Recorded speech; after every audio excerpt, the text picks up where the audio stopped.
Okay, so I was going to finish up until dawn today, but I have a story that I needed to share because it just happened and I want to keep you updated. So, it's Wednesday, May 4th, 2016, and we took our EOC test today. An EOC, if you don't know, it stands for end of course. It's like the test that you take at the end of the year to determine if you pass the grade or not. You take them in high school in most states. So I got to school, right? I found the paper thingies that they have in the hallway. They've got everybody's last name and their room number on there in order. And so I saw my name and room number, so I went to it, right? I knew some of the people in there, so I'm thinking to myself, all right, this isn't so bad. And so the teacher goes on and, a little spill, today you will be taking the U.S. History EOC, and gives us the instructions and all. A side note, I've learned a test taking strategy that I always use. I read through the booklet and take any notes I can. For example, if a question says, in 1674, King Paris Jr. gave the green fruit juice speech, what law did he break by doing this? So then I go to the back of the book and write green fruit juice speech, 1674, by King Paris Jr. That way, if a question later asks who gave the green fruit juice speech, I'll be able to look through my little notes section and see that the answer is King Paris Jr., right? So as soon as the teacher says start, I immediately flip to the back and write down everything I can from these questions. At the same time I'm doing this, I'm answering all the questions here or there that I know, And there's 80 questions, right? So I end up getting 4 full pages of notes to use. And I look around the class and half of the people are already done. I don't let that bother me anymore though, because by now I'm way used to being the last one done in all tests, not just big tests like this. I count how many I answered because I knew them for sure, and it was 11. So I'm okay, cool. Well, I've already got a 15 on this test. Psh. So I go back and start filling in more answers, and once I'm on 20, I look up to see the current test taking status. And it is literally only me and this other person still testing. I'm only on question 20. I try to pick up the pace a little bit, I get to 30, and I look up to check if that other person is still testing, and then I see this new girl here that is just sitting there just looking at me. She's just giving me this stink eye, I've never seen anything like this. It's dude, how stupid are you kind of look, So I'm just well, she's weird, I guess. So I do some more questions. I look back up and I see 5 people just glaring at me this time. So I start to get a little uncomfortable. But I just look back down and I'm okay, Chase, just don't look up again. Then I hear someone knocking on the door. And so a kid behind me just gets up to go get it, and then on his way back to his chair, he just stares at my paper to see how close I am to finishing. The answer sheet, right, it's split into 3 sections, and I haven't even started on the 3rd, so I'm sure he was really disappointed. Pretty soon I start to hear whispering behind me, so I glance up and see a chick staring at me and laughing. She really was not trying to hide it, and even if she was, she really just sucked at it.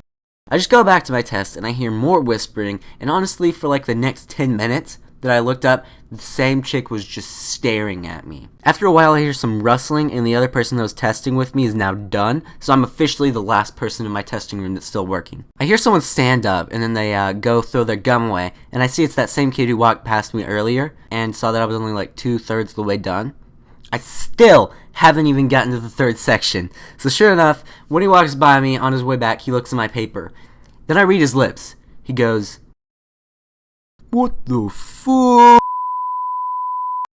It was really funny to me, so I smiled out of embarrassment and humor, and I start to rush through the answers because I just feel eyes on me. I look up, I see people, I look down, do some answers, I look back up, I see more people staring at me, I do some more answers, I look up, see even more people, and so it's just kind of really embarrassing situation. It starts to get kind of funny for me though, so I start kind of just taunting them, if I hear laughing, I'll turn around and be yeah, right, I know, right? And I'll just kind of taunt them. And then this guy comes in, right? And I'm uh-oh. He saw me making eye contact with other people. He goes to my teacher and comes over to my desk. And he's all right, sir, go ahead and close your test booklet. And I'm oh, frig. Is he going to take up my test because he thinks I'm cheating? But what he did was almost even worse. He goes, go ahead and close your test booklet. We're taking you to a different class so you can finish up. So I get up and do that little walk of shame you do, let's say the principal comes into your class and says your name and points right to you. And he's come with me. So now you have to walk in front of your whole class who knows you're in big trouble. It was basically like that. But with people who were already ticked off at me because I was taunting them. I had to go out with a bang though. So I just put on a smile, waved to my class as I closed the door behind me. Later in the day, I talked to some of the people who were in that class, and they said that everybody thought I was just being a jerk and doing it on purpose.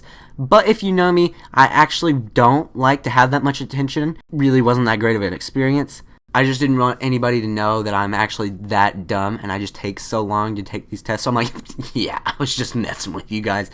Anyways, I was expecting to go with the guy to like a full classroom of kids who still had, several testing. And then we passed all of them. So I was like, okay, maybe they're just gathering up everyone who hasn't finished. And I was right. But what I had not expected was there to be only 3 people there. I was literally one of the last 3 in my whole grade to finish the EOC. The teacher took my test up, and once all the teachers that were walking in and out had left, she started talking. So I know this is weird, you guys, but we're just going to let all of your classmates go on to class. You guys still have 120 to finish. Don't rush. So she handed our test back, and I just sat there trying to process if I was really one of the final 3 in my whole grade to finish. Then the principal came in and was like, guys, we're not in any rush. Don't worry about it. Take your time. So I was like, you know what? You're right. I'm going to take my time, and I'm going to like it. So I went back through the test after I'd finished and checked my answers and everything, and I was not the last one, actually. I finished about 5 minutes before the last person did. So at least there's that. This video goes out to 2 types of people. The first type is those like me. Those who take tests very slowly, who take their time. I just want you to know, you're obviously not alone. Your idol Chase, he does it too, and he probably does it a lot slower than you do as well. You probably aren't one of the last 3 in your grade to finish a test. Now the other types of people, those who rush people, who glare at them, who make fun of them while they are taking their precious little time, like those did in this story. You better stop that. You're going to cause someone to fail, or they might just talk about you in a YouTube video. If you're a new subscriber, I'm going to take this time to welcome you to my channel. If you follow me on Twitter, you know that I've been using the whiteboards in my teacher's classroom to do a little promoting for the channel. And in the past 2 days, I've gotten 9 new subscribers. So that's exciting. If you want to make me even more excited, then share my videos and make me famous. Then I'll be super extremely excited. Have a fruity, fantastic day, week, month, and life.